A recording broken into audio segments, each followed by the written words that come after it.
Wuhan in Hubei province in China was, of course, where the outbreak initially began, and it went into a full lockdown on January the 23rd. The city was cut off from the rest of China. But when we're talking about a lockdown, it's not like the UK one now where people are allowed out for exercise. People were really confined to their homes. They had to have food delivered to them.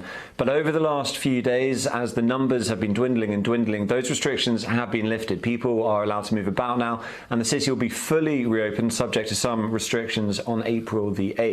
Now, that has got people worried about the possibility of a second wave of infections, especially because of how China counts its statistics. If you test positive for COVID-19 here, but you don't have any symptoms, that's not counted as a confirmed case. So there is the worry that perhaps asymptomatic people could be carrying it and could spread it, leading to a second wave. Now, China thinks it has got the situation in control. It thinks it's the right thing to do. And the reason for that is how it's handled the outbreak in the rest of China. Although Wuhan was shut down and Hubei, other cities like Beijing and Shanghai, they didn't have the sort of lockdown that we're having in the UK now.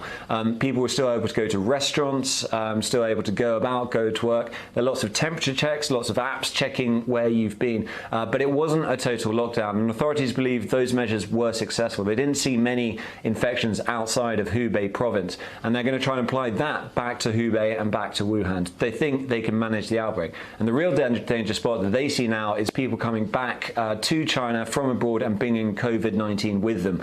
Of all the new cases that were found on Sunday, all of those were people coming into China, and as a result, you have very, very strict checks at airports. Everyone coming off a plane into Beijing gets a COVID-19 test. That happened to us when we came here.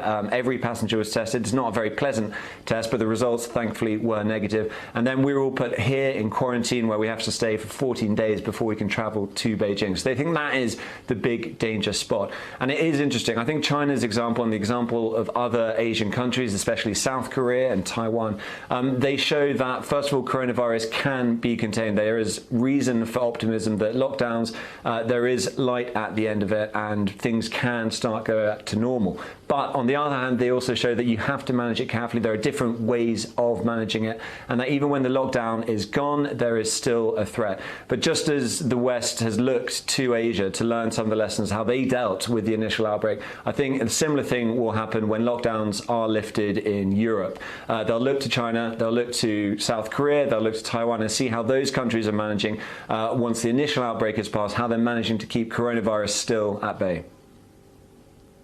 Hey, NBC News fans, thanks for checking out our YouTube channel. Subscribe by clicking on that button down here, and click on any of the videos over here to watch the latest interviews, show highlights, and digital exclusives.